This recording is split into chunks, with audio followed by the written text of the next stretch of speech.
the interviews. Hi, this is Burt Ward, Robin from the TV series Batman. You're listening to a fantastic interviewer, Steve Brittingham, on Hollywood and Beyond. Wowie zowie, citizens, to the Batmobile.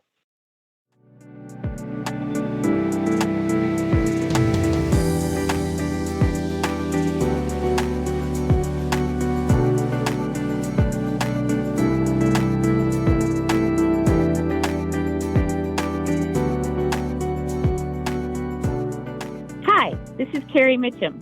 Welcome to Hollywood and Beyond Podcast. You can contact host Steven Brittingham anytime by email. Send your thoughts or feedback to hollywoodandbeyondshow@gmail.com. Steven looks forward to hearing from you soon. And now, here's your host, Steven Brittingham. Welcome, friends and listeners, to another episode of Hollywood and Beyond with Steven Brittingham, who just happens to be me, your host. Thank you so much for listening. And as always, thanks so much for all of your awesome and wonderful support. I deeply appreciate it. My special guest today on the podcast is Jasper Cole. Featuring a career that extends decades, this veteran actor has over 100 and counting film and television credits. Very impressive career.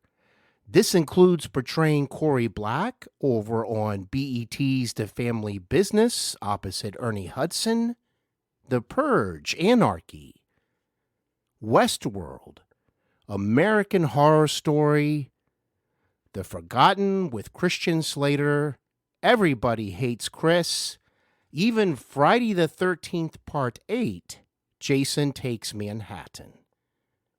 He has even appeared in several comedy sketches with Jay Leno on The Tonight Show. Well, as I just said earlier, very impressive credentials. Jasper was also awarded Best Screen Villain by the International Nollywood Film Festival in 2019.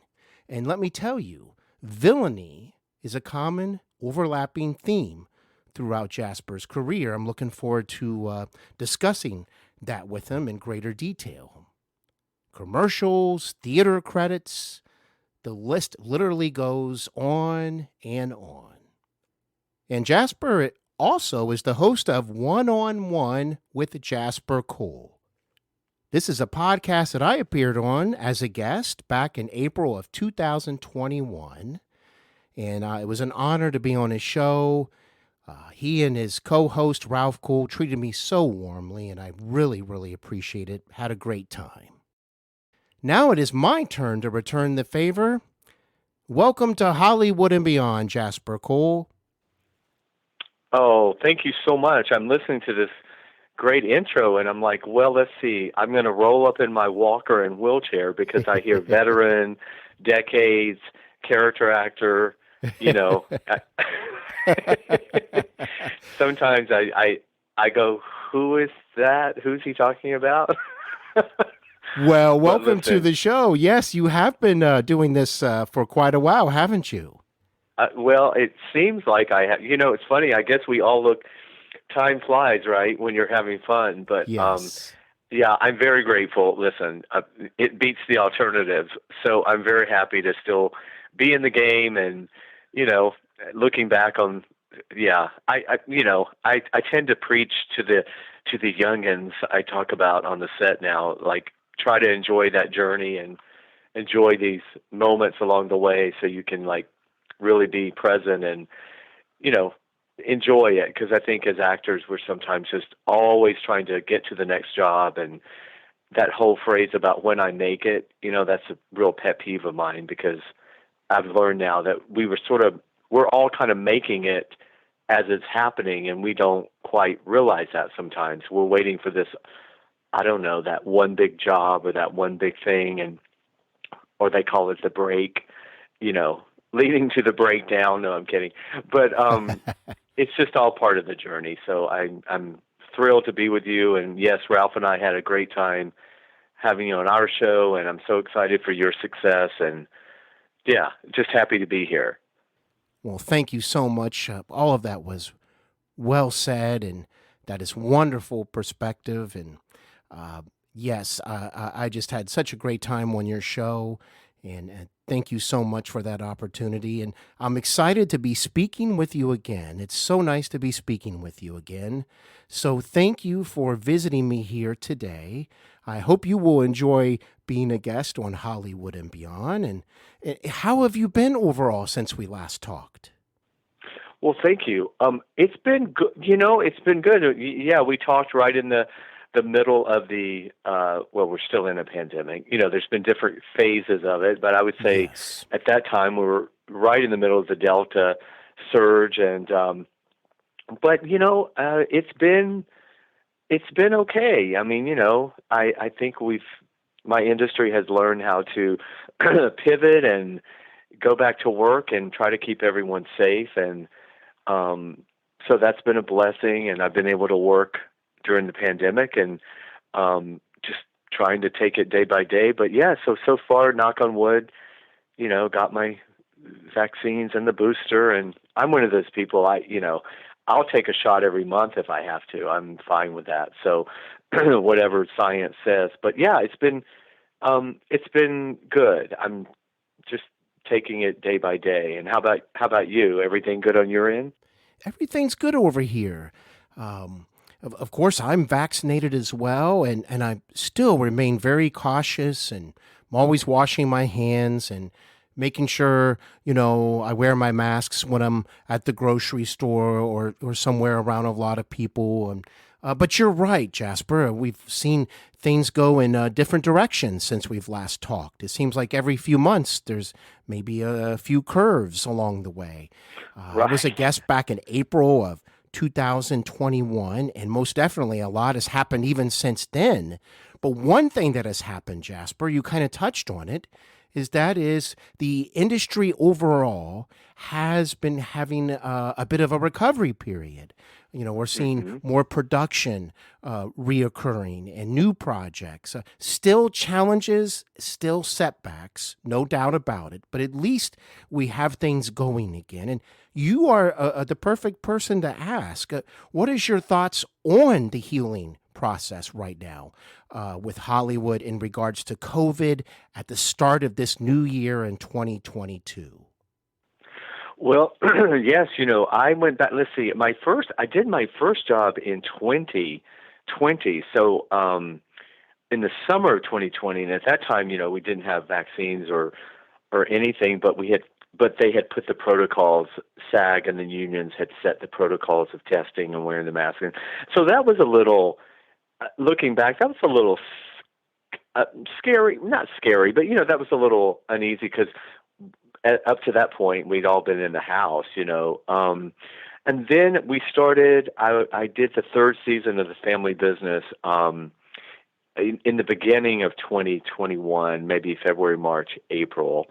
And that was, again, we actually quarantined the cast and crew, excessive testing. I mean, days before you shot, every day on the set, everyone lived in the same condominium complex, and BET and Viacom and the producers really were great about keeping everyone safe. And then I went back and worked on a film again in the summer of last year, and it was same thing, really great protocols. So I think the next pivot for the industry is going to have to figure out, now with the vaccines and everyone's vaccinated, they are requiring that. Omicron, so many people are testing positive but not getting sick. So I think there's going to have to be figure out a way of, just because you test positive, maybe that you don't have to shut down a whole production, because it really should, I think, be more about if you're actually sick and symptomatic. But I don't know. That's going to take some pivoting, and as you say, the next variant could be right around the corner. So it's a tricky time. I think for now they're going to stick to the testing, and if you test positive, they unfortunately tend to shut down a production which can cost thousands and thousands of dollars, for a production. So that's not good, but I think everyone's just doing the best they can. I'll tell you what, no doubt about it. Imagine if a film was being made and you're halfway through, 50% through, and all of a sudden the leading actor or actress or a handful of people come down with COVID. Boy, I mean, it really does cause delays and scheduling issues. And so, yes, still lots of challenges out there. No doubt about it. But it is nice to see some steps forward, isn't it? Yeah, and there is once we got the vaccines available, there was a real sense of prior to that, you kind of felt a little safer. Like you kind of felt everyone around you had been tested. You kept the mask on until right before shooting. Of course, then you get into the whole thing of, well, you can actually be positive and test negative, and there's that whole window of opportunity. But then when the vaccines came, we felt even double, triple safer, because you thought, well, not only is everyone tested that I'm around, but they've also been, vaccinated. So there's just another layer of protection there. So for me, mentally, I feel just like I've done everything I can getting the boosters, and like you, I'm diligent with the hand washing and I wear the mask, and I still laugh a little bit with I think it's still a little funny how people say, well, just wear your mask into the restaurant, and then when you get to your table, take it off, as if COVID's like, oh, okay, well, they're sitting now, I won't bother them, But I'm kind of bad. I just kind of tend to only dine outside. Gotcha. I'm not back to the point of feeling really comfortable.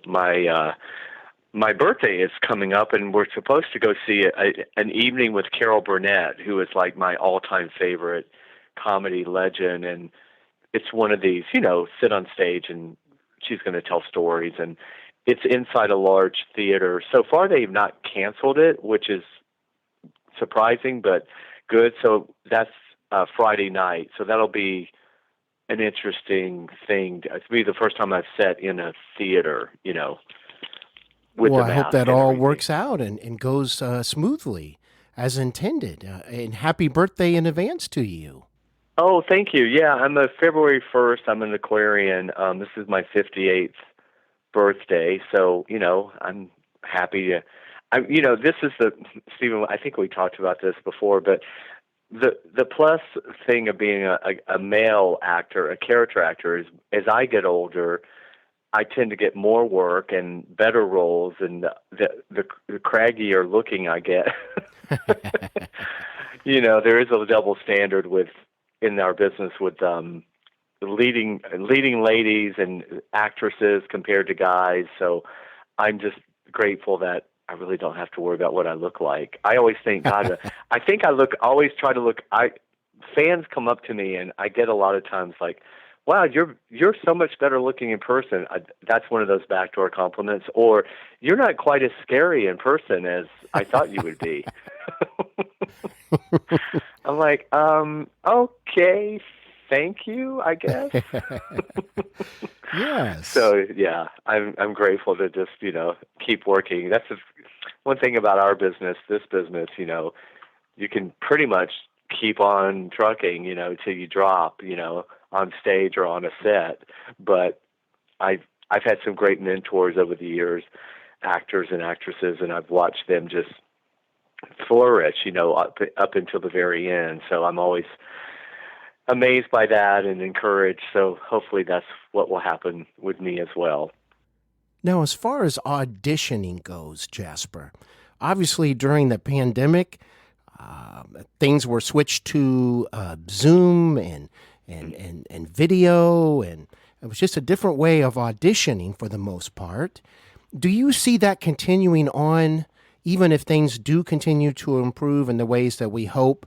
Do you find that that doing something like that over video is appealing to you, or do you really prefer the one-on-one, you're in the room with the casting folks for an audition? Yes. It's very interesting. A lot of people may not realize we had sort of already started moving towards self-tapes even before the pandemic. It's one of the reasons why I had moved full-time to Palm Springs and given up my LA home because I was able to self-tape. And I don't think we're going to go back. It looks like, I think like with a lot of different businesses, I think one of the blessings of COVID is industries just learned, wow, we can really, there's been an upside to being at home.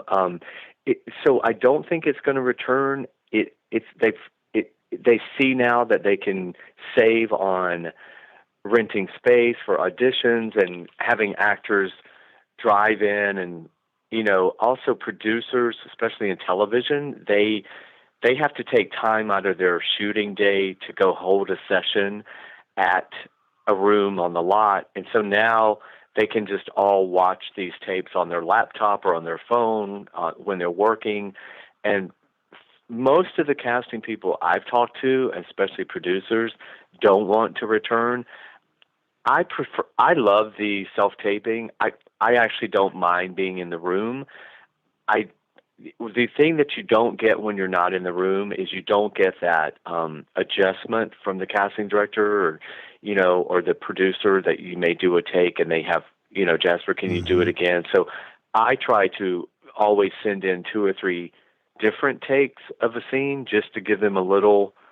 Or I'll also have my manager ask them ahead of time, do you have any notes? Do you have any, specific things you're looking for? So that way kind of gives you a little chance to show something different. But other than missing out on, and then honestly, I love so many of these casting directors. I've been around so long that I know them, and I do miss the camaraderie of seeing my buddies, the group of guys that I would audition with, and seeing the casting people. I do miss that. Now, the great thing about the Zoom, where you go live on Zoom, that's great because you really do feel like you're back in the room, basically. I mean, you're at home, but it's fascinating to watch how they have the virtual waiting room, and then you see all your buddies and we're all saying hi, and then they click, they invite you in, and you click enter, and you go, quote unquote, into the room. So virtually into the room. I know, it's fascinating, but once I've gotten that down, you really go, oh my God, like just not driving, trying to find parking, sitting out. I mean, there's so many things time-wise, right, that you just go, wow, really is saving a lot of time for people. And so apparently, I guess the short, long-winded answer is I think the industry is liking it self-tapes, and so I don't think it's going to return. And you're right. It was kind of picking up right before the pandemic with technology expanding the way that it has. Self-taping was becoming more and more prevalent within the industry. Do you also find that this is another way for actors who live outside of Hollywood or outside of Los Angeles, maybe in the Midwest where I am, or maybe down south even, that it's also an opportunity for those actors to perhaps find work on a bigger project or on a different level? Yeah, I mean, it really has opened up, even just in terms of people living within driving distance of LA. That's true. As long as you can be, quote, they call it a local hire, meaning as long as you get yourself to LA and you have a place in, it's really up to you to figure that out. They won't fly you in or put you up, or they'll pay you as, quote, a local hire. And it's the same pretty much with Atlanta or New York. Like I have my Atlanta agent because, I'm from Georgia and I have a residence there. So I can, as long as there's a couple of times, some shows will fly in a guest star, but there's many times I will just make myself a local hire, and I'll fly myself there, and then I stay at my my dad's place, and it's as if I'm a local hire living in Georgia. So it does, yes, it has opened up, I think, for a lot of actors. That it's weird, I after 33 years living in LA, sold the house, came out to Palm Springs. I'd already been part-time here for like 17 years. Had no desire. I was not going to ever think about renting a place in LA because it's so expensive. And then back in the summer, this apartment just fell out of the sky into my lap, literally, like a situation right in my old neighborhood. And I was able to snag this rent control apartment in LA for just unheard of. In fact, well done. When they told me the rent, I actually wrote back and said, does it have a roof or plumbing or electricity? What are you talking about? Like, there's no way you could be charging that. But wow. it did, and it has. And so it's been nice to sort of, because prior to that, if I didn't drive in, if it were like a multiple day shoot, I was staying in a little hotel that my friends own in LA. And so, but now it's great to kind of have this apartment. It's weird because, like I said, it's nice not being. I was a landlord for many years at my property, and it's great to be the tenant and just.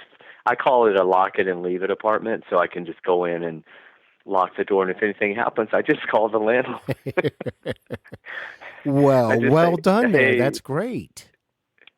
Yeah, so that's been great, and it's nice to be back in the old hood. Although LA has certainly, it's going through a big transition with the have and the have-nots. It's very sad there. I guess it's happening everywhere, but it's the homeless situation is really bad. And I do an ongoing series on my podcast called The Heroes and Horrors of Homelessness, or now we're calling it The Unhoused. And I have been doing that for the last 3 years prior to COVID, and now it's just the situation is so out of control in LA, and it's heartbreaking because it's overwhelming, and I don't know what the solution is, and I've had all the experts on my show, from the politicians to the activists, and it all comes back to the money that gets allocated never seems to get to the people who need it.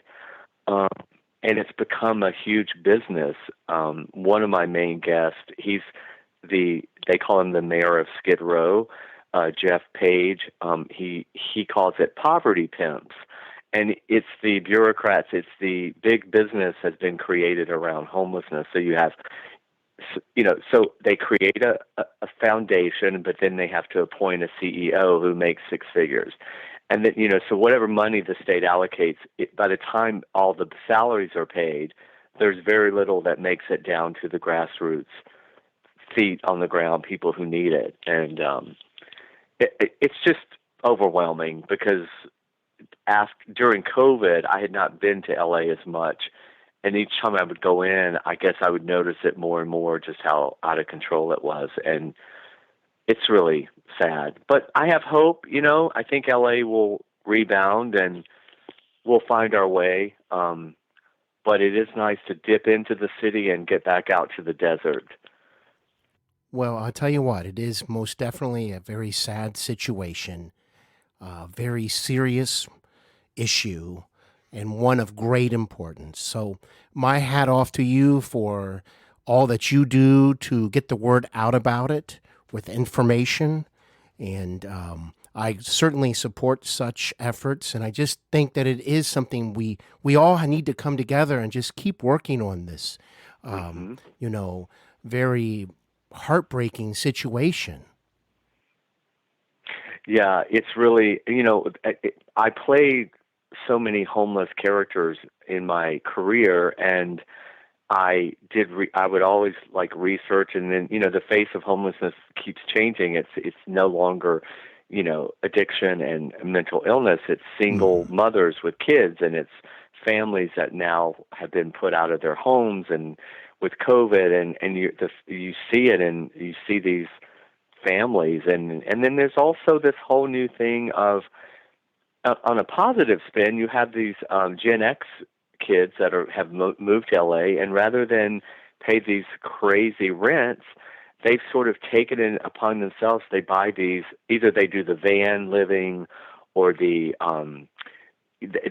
buy these expensive sports tents that are really like little mini houses, and there's places in LA where you can park the tent, and they have their car, and they usually live near a gym, and they have a gym membership, and these are young guys and girls who have entry-level jobs in the city, but they don't make enough to pay the rent, and they've chosen, rather than have like 15 roommates to an apartment, like I did when I was coming up, they're living in tents and vans, and kind of I guess calling it the van life. And there's a whole underground movement in LA of these people that have kind of living on their own in the city.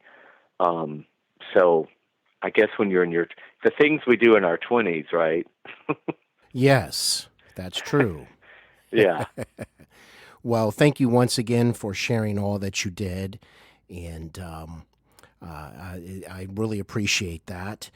And Jasper, I was thinking about when I first arrived to Los Angeles years and years ago, early in my own acting career. And that is, we were just talking about self-taping and virtual auditions.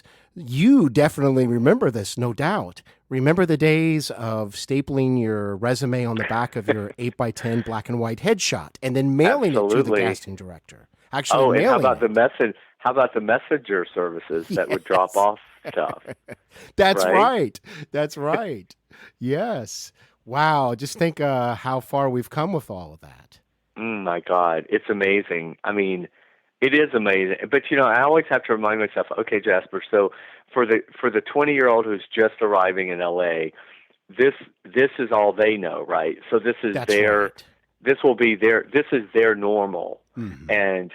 And 20 years from now, who knows what they'll be, who knows what they're going to, when they go, oh, remember when we used to have to self-tape at home rather than just, fly there in our flying cars. I mean, it's all relevant, I guess, but you're right. Yes, I remember the composite sheets we would have for commercials where you'd have the 5 different character looks, the wacky comedian and the yes. and the breakdowns, which are the daily casting notices that for those listeners who it's what the industry casting directors put out for, they would have to be delivered by paper, delivered, and then you would, like you said, the agents would have to hire a messenger service, and they would have to submit and put them envelopes and send it over and drop them off outside the door, and actors could kind of sneak in and put their headshots and resumes in the basket and hope that they would get called in. Mm-hmm. And remember the pagers. Now we have cell phones, but remember the pagers going off because you were getting a possible callback. That's right. Pagers, that is so funny. Yes, and there's also a thing called the Thomas Guide. I don't know if you had in LA. Yes. This was pre-Garmin's or pre-GPS for everyone listening, but it was literally a book of maps. And I have no ability to read maps. Like, my brain just goes. So when I first moved here, I was just that person that just had to find my way, just constantly getting lost, and because I couldn't read a map. And so I would just have to find it and, give myself an extra hour. Oh, wow. I remember. And that book was, if folks are listening out there and don't know, that is a very thick booklet. It is thick. Yeah, and it would give you, you would turn to page 7 and then go to G7, and I like geometry, math and geometry that part of my brain, I think, got sucked out at birth. I'm not sure what happened. I understand. But I understand. My Becky that I moved out here with at the time, she was great with maps, and she would just crack up. She's like, Jasper, you really cannot figure this out. I'm like, nope. Can't do it. But it taught me, it forced me to really learn on my own how to get around the city and not Yes. rely on the maps. But those, and that's what I'm saying, Stephen. Isn't it funny? Like I can talk to you about this now, and I can put myself right back in that time, and I can feel so nostalgic. And yet, at the time, there were times when it was just, it seemed horrible at times. You know what I mean? Like I wasn't realizing how good I had it at that time. But that's just part of getting older. You know what? I totally understand. Exactly. Well, I would like to know, Jasper, how did this artistic journey for you even begin? How did you discover your potential love for acting? Was there a certain age in particular when you noticed this interest developing?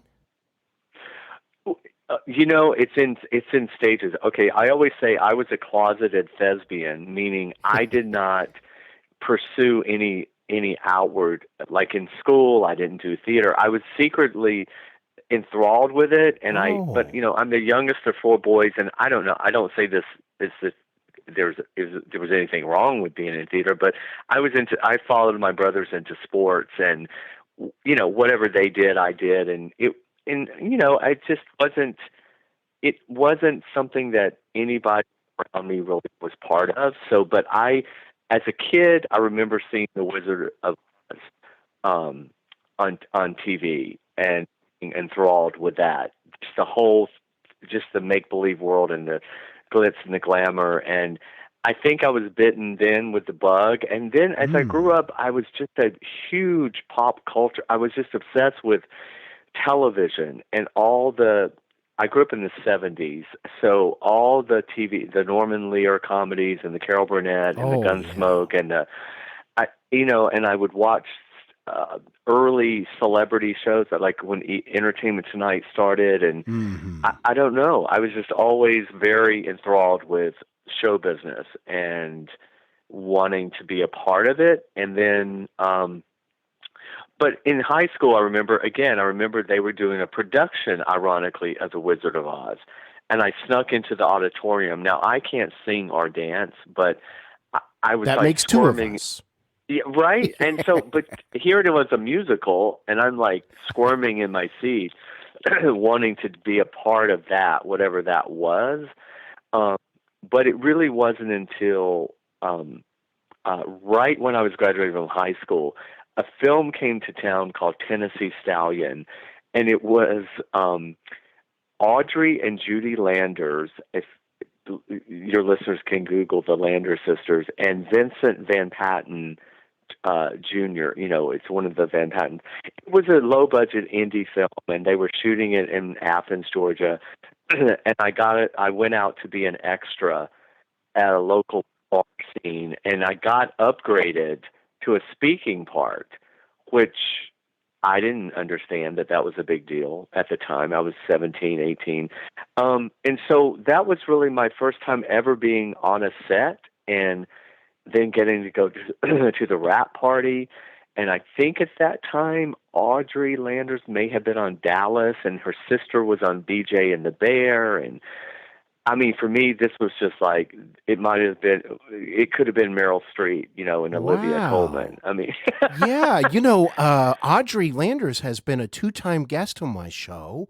The first one was really focusing on Dallas, and the second one was on the Love Boat appearances that her sister also made appearances on. And what a delightful lady Audrey is.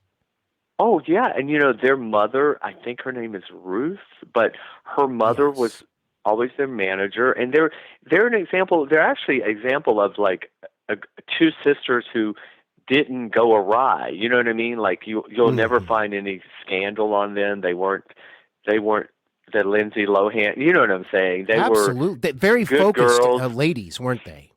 Yeah. And I mean, I've since, I didn't know at the time, but now as an adult looking back, I realized that they were really, focused and grounded. And I believe Audrey lives in Florida, and I think, I believe you're correct. I think okay. And I think her sister, they either married an athlete or they both did, but but for me at that time, they were huge stars in my mind, and it kind of, Yes. anyway, that started me on my journey, and I Very exciting. What a way to begin. yeah, and in my hometown, and it's funny because you see, I left Georgia. I came to LA a couple of times and went back and forth, and finally went back to Atlanta and hunkered down at the Alliance Theater School and took their full program and got very serious about acting. And at the time, it's funny, in 1986, 87, it was very limited work in Georgia. Now it's just so ironic that 30 years later, Atlanta is really the second Hollywood. It's Hollywood of the South. So it's still very hard for me to wrap my head around that when I've been able to go back and work there, that it's just weird. It's like for me, I left there to go get work, and now people move there to work in the industry, which is great, but it's still kind of strange. And so, yeah, so I left and moved here in 1987. It's when I moved to Los Angeles. Well, let me ask you, Jasper, kind of keeping that thought in mind.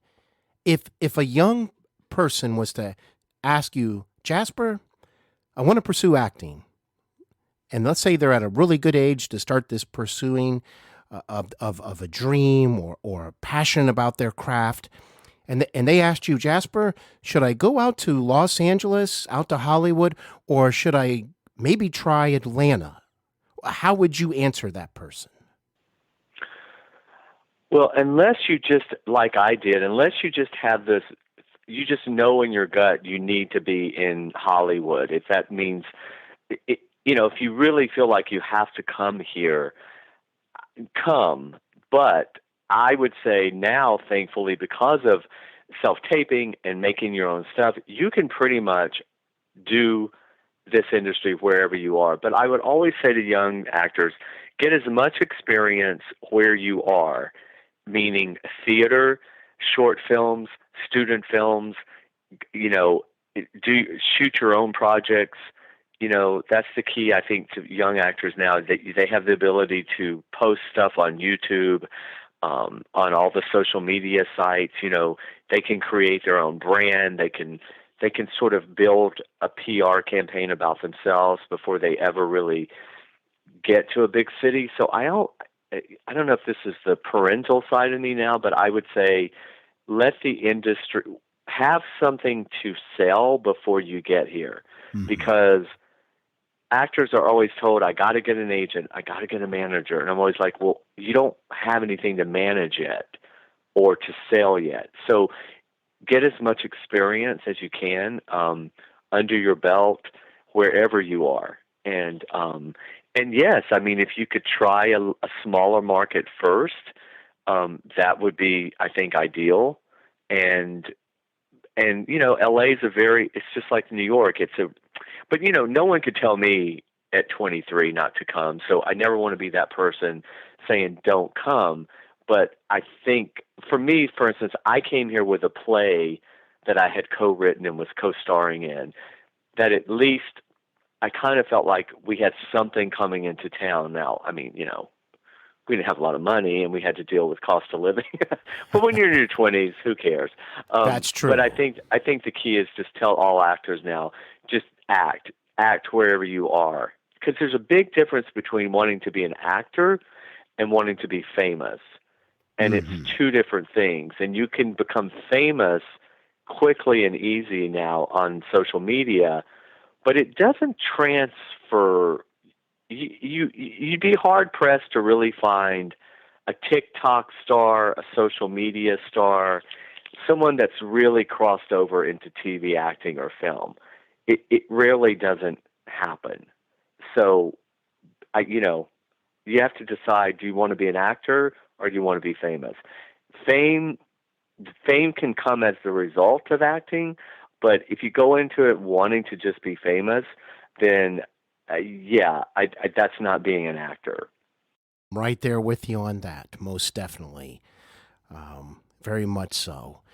And training, no doubt, is something that is of a major importance, isn't it, for an actor starting his career, but even as the career goes along? Oh, absolutely. Thank you. I tend to sometimes just, you know what, I just assume that that's out there, and thank you. That is a bad assumption, because when you and I started out, you know, it was all about training, and then for me, theater was sort of, I felt, always the natural progression to sort of, you know, go from stage and then learn TV and film. But that's not always the case, and it's certainly not the case now. So training is great. I mean, I think you have to get a foundation under you.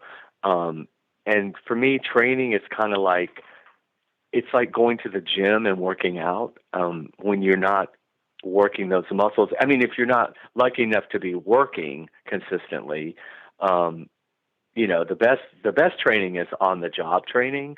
So I always say to actors, you know, the more you work, the more you learn. Mm-hmm. But like Doris Roberts, who's a dear friend of mine for many, many years, a lot of people don't know, but Doris, throughout her career, she was part of the Beverly Hills Playhouse, Milton Gonzalez. Every Saturday that she was in town or that she could do it, she went to acting class, to a scene study class.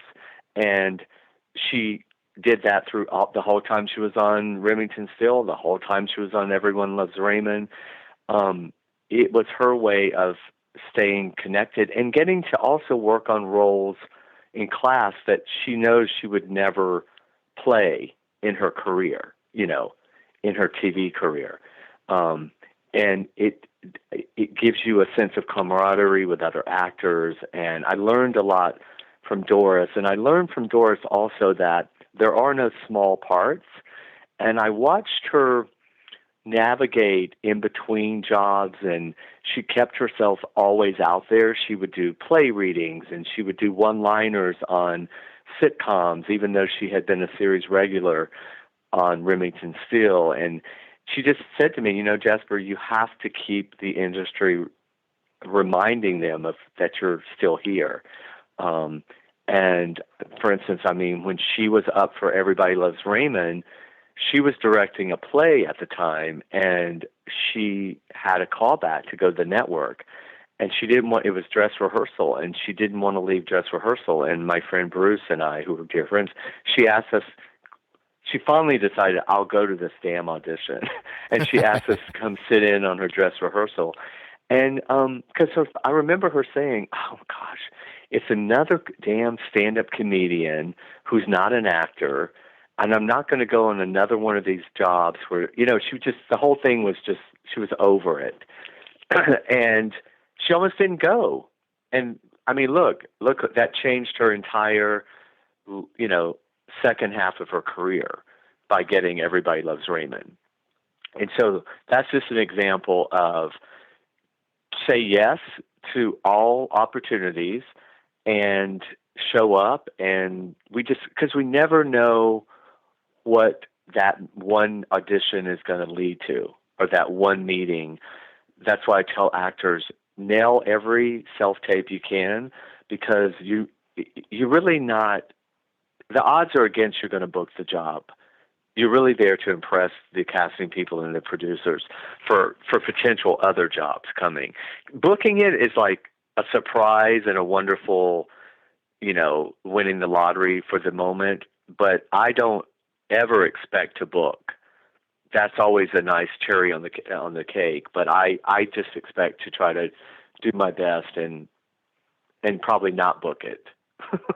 Well, I'll tell you what, your career in many ways is a prime example of all that you shared, because you've had parts that were larger than others, and you have had many different, a variety of shows and films, so to speak.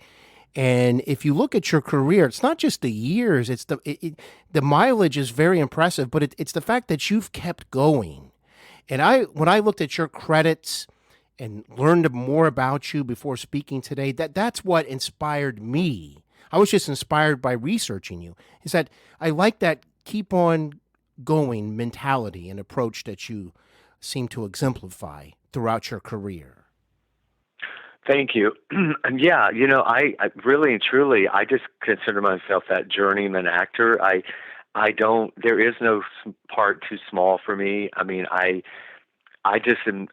sort of that actor who's working toward my pension and health care just to keep it. I mean, a lot of people don't realize that just bare bones, like we have to earn X amount of money every year to qualify for health insurance. And so, and you qualify by, you increase your earnings by the more you work and the more residuals you make. And that's like commercials have always been a great way for most of us actors to make our main income. And unfortunately, the commercial industry has been cut tremendously because so many commercials have gone non-union and are not union anymore. And that sets up a whole other dilemma. Do you cross over and do non-union because you need the money? But then again, that doesn't go towards your pension or health insurance. So everything, it's always that, like I said, the middle class actor seems to be getting pinched more and more, I guess, like the rest of the country in terms of economics. But yeah, I've just always known that it's a marathon. It's not a sprint.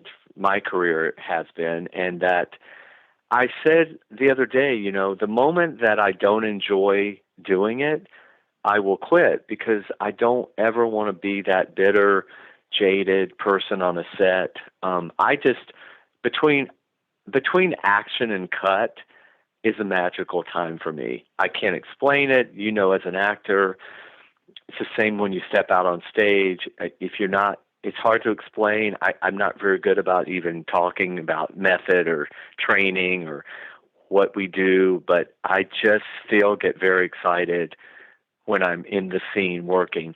The other stuff that goes around it, not so much. I'm not as excited anymore about a lot of the other stuff around the industry, but I definitely love showing up and doing the work.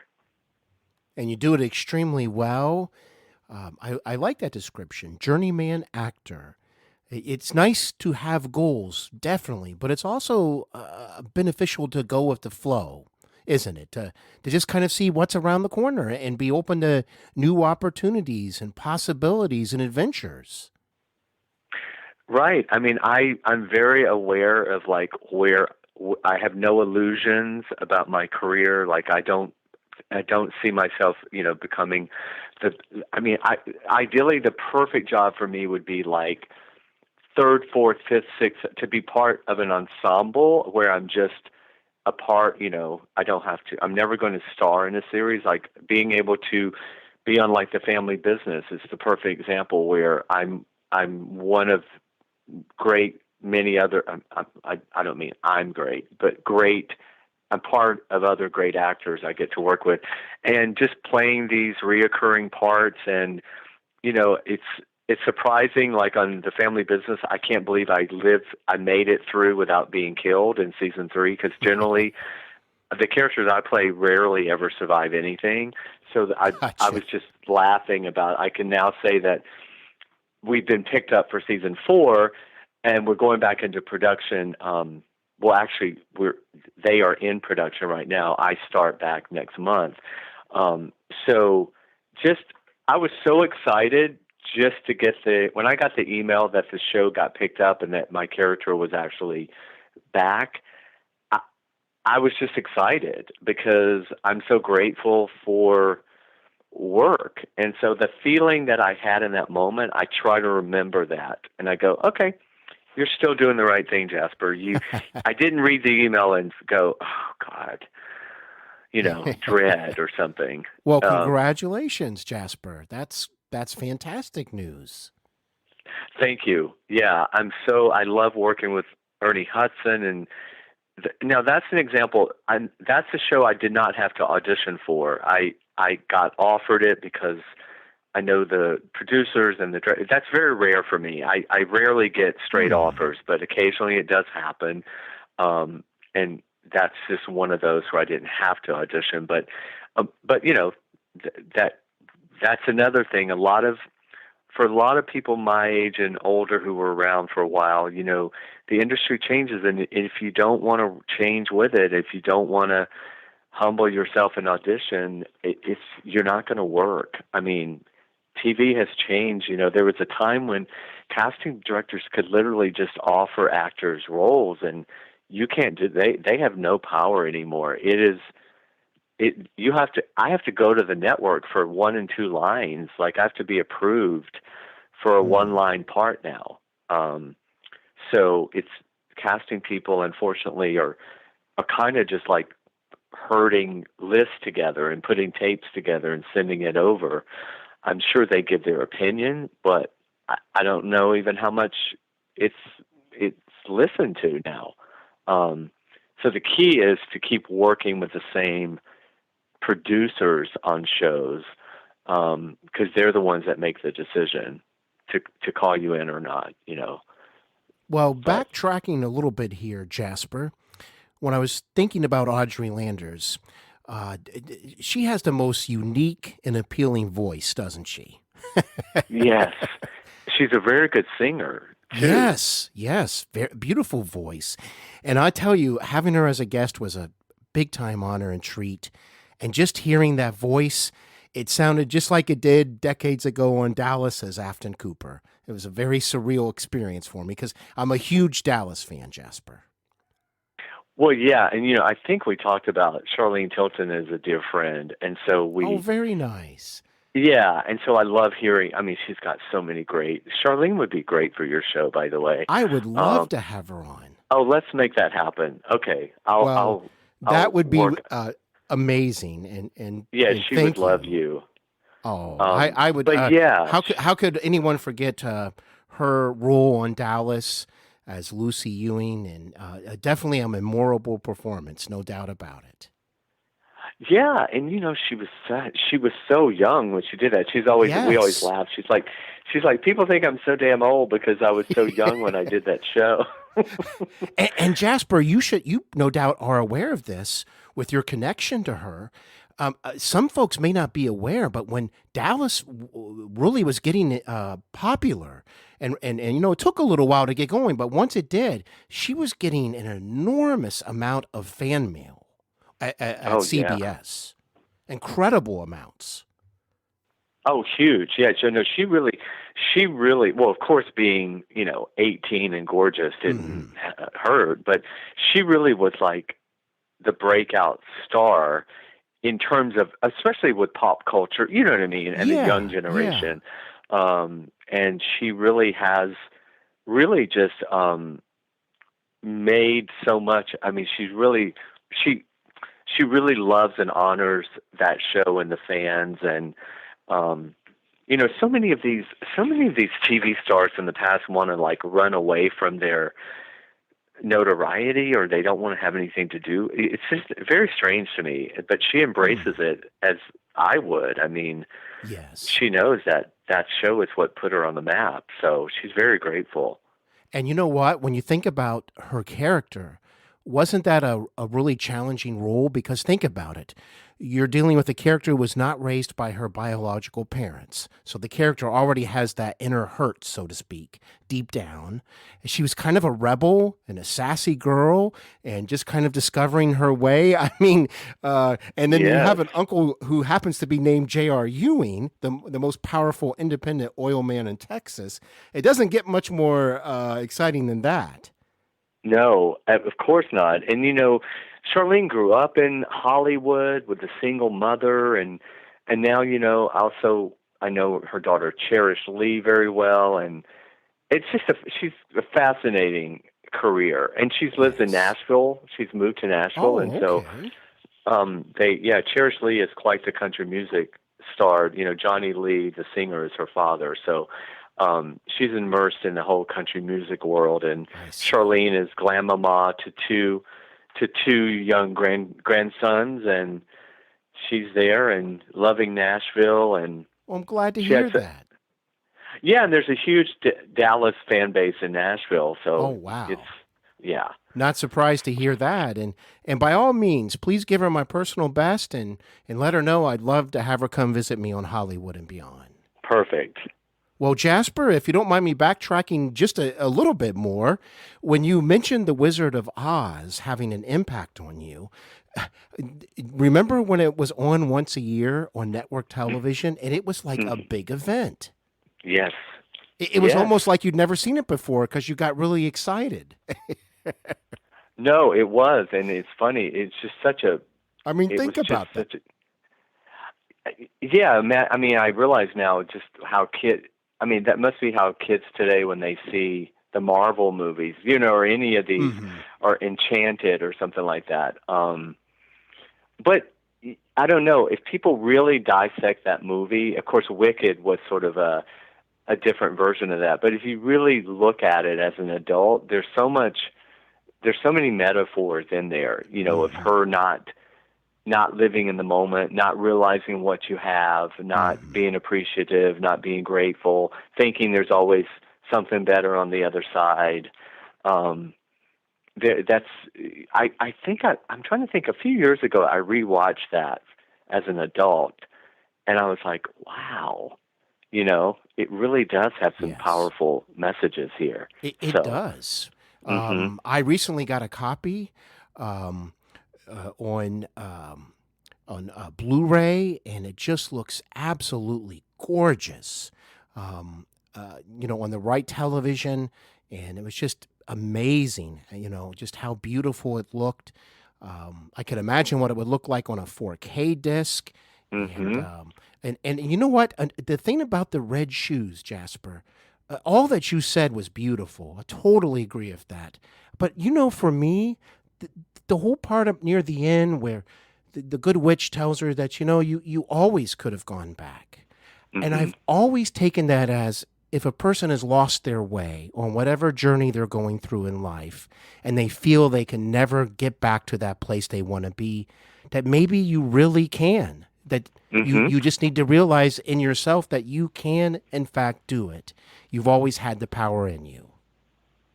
Yeah, it's that whole thing about, believing yourself and knowing that you're exactly right, that why are you waiting for somebody else to tell you how you can do it and succeed and live? If you don't believe in yourself, no one else is going to. So stop waiting to get validation from outside yourself. It all starts from within. And who can forget that touching moment of, wasn't it the Scarecrow that she said, I think that I'm going to miss you most of all? I mean, my God, just thinking of it makes me teary-eyed. Those brilliant actors, in that production, just amazing. Yeah, they all went on, and then of course, as a kid, you don't realize the tragedy of Judy Garland, and just watching that, knowing that she was probably on uppers and downers, and all the things that they were doing to overwork her, and you know what I mean, and what her off-camera life was like. So that's sad, but it is she was sad. A brilliant performer. Even a legend can often have a sad and story to their life or their journey. Unfortunately, hopefully we today can learn from such experiences. And within the industry, of course, all the changes over the decades to improve the treatment of actors or unions and all of that has been very important along the years as well. Well, Jasper, thank you for sharing all that you did. I have a question for you that I'm very curious about. You seem very open-minded about where your career has taken you, but obviously you're kind of noted for the more villainous roles or things along those lines. So was that something you consciously seeked or anticipated during the early days of your career, or was that something that just kind of developed as you went along?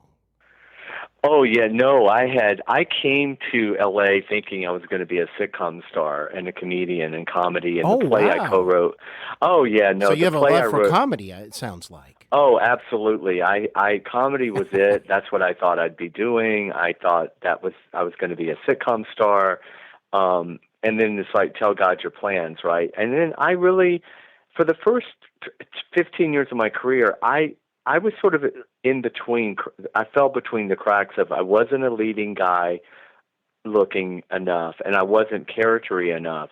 So I was fortunate to work, and I would play like the best friend and the sidekick and the, and just sort of the kind of boring parts. I mean, nothing, but then I would always be told, Jasper, when you get older, you're really going to work. And I'd be like, okay, well, I'm 25. What am I going to do for the next? So that's when I really immersed myself in theater in LA. And I would get, if you look at my IMDb, I was lucky to always get 2 or 3 roles a year, but theater was really where I was, doing my work in LA, mostly on stage. And then, of course, commercials, and I hung in there. But when I turned 40, I don't know what happened, but my face changed, my look just changed, and I got a role on a show called Prom Queen, which was Michael Eisner's web series, and it was one in 2007. It was like one of the first, what is a web series, I remember thinking the same thing years ago. Yeah, I was like, wait, does it shoot the same way? I just couldn't understand. But I played my first bad role. I played Josh's evil stepfather, and it kind of got a lot of attention, and it won a daytime Emmy for the show, and it just kind of and then I thought, wow, okay. And so I really just sort of leaned into it, and I grew my hair out, and I grew the beard, and I basically reinvented myself at 40 years old. And I had to sort of show the casting people the new Jasper.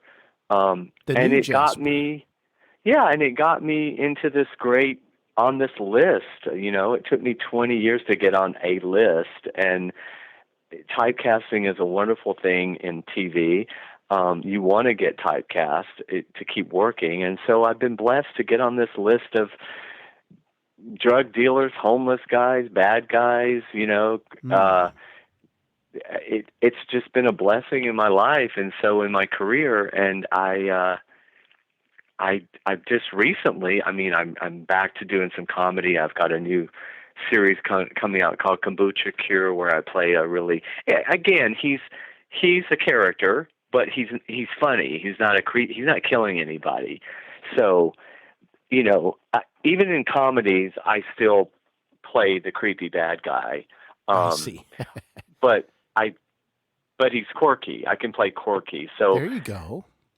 Yeah. So it's really about the look, Steven. TV, you start with a look, and a director told me when I first started doing the bad guys, Jasper, you already look the part. You really don't have to add anything to it. So, just trust the material. You already have the look, and just go on your instincts, because there's always this tendency to want to play, quote, play a bad guy. And you don't really have to do that. So, but I think what I've been told, I bring a certain vulnerability to my roles. It's just, as actors, we all have this thing we can't help. We can't stop it. Like, you bring something onto camera that you're not even aware of. You do, Steven. I do. Mine is, it may be my voice, and my voice doesn't match necessarily the bad guy, but it works in my favor because it gives me a certain vulnerability. So sometimes you pull for my bad guys because maybe you like him a little bit, or the voice is not so scary. So it's like, wait a minute, is he really a bad guy? Or, what's his deal? So I've learned how to work that in my favor. And so I think that's what you have to kind of do, is just realize that don't change anything about yourself. Don't let people the moment they start telling you, change your voice, change your weight, just whatever it is about you that makes you unique is probably going to be what's going to set you apart down the line. So to all the young actors and actresses, just know that you are good enough as you are, and that's all you have to do. Don't change something that's going to be the thing that makes you stand out later in your career. Well, thank you so much, Jasper, for continuing to share this wonderful perspective and all of that. Thank you so much. is there something between theater and film or television,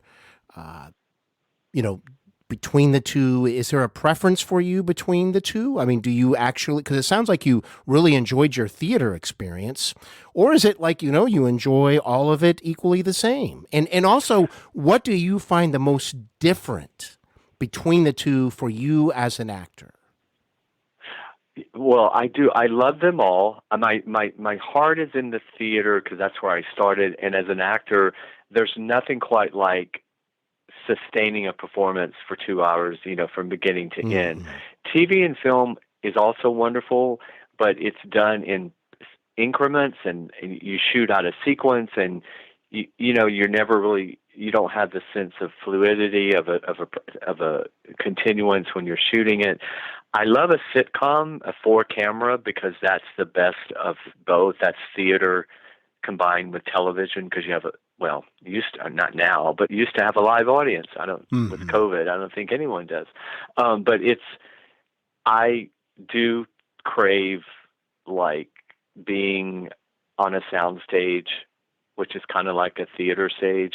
But again, I say that, and then the last 20 years, my whole career is on location, 1-hour shows, films, 12, 14, 16-hour days on location, not complaining, but it's not the same as pulling onto the lot at the studio and parking your car and going in and having the same dressing room every day. It's a lot different. I mean, in the perfect world, I would land on one of the daytime shows now, playing a reoccurring, either the neighborhood homeless guy that everyone likes, or the resident bad guy, that's just, I come in every couple of weeks and do my thing and leave. That would be, I'm putting that out there, since I live literally like 2 blocks from CBS Television City in Los Angeles. So okay. It would be great to walk over to The Young and the Restless or Bold and Beautiful and just...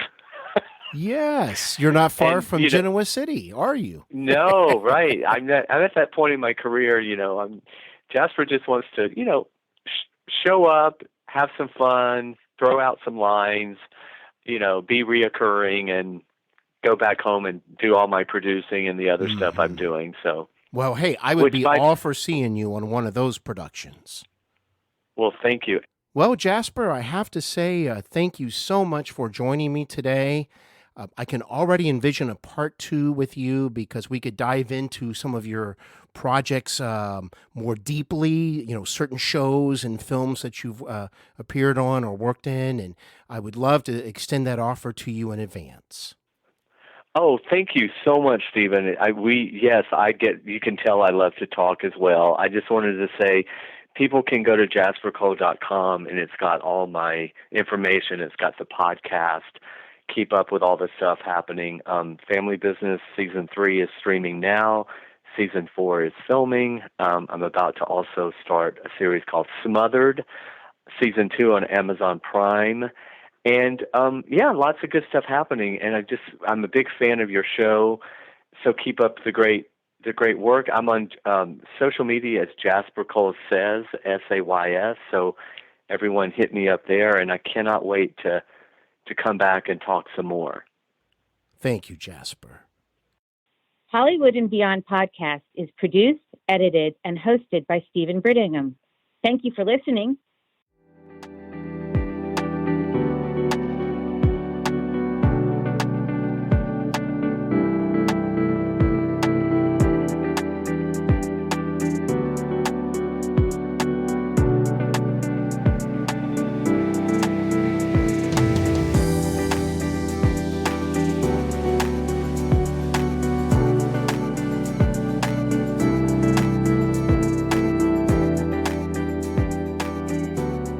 You can receive all the latest episodes of Hollywood and Beyond with Steven Brittingham delivered to your favorite listening device by subscribing to the show on Apple Podcasts, Podbean, Spotify, iHeartRadio, or whatever happens to be your favorite podcast listening service. Don't miss out.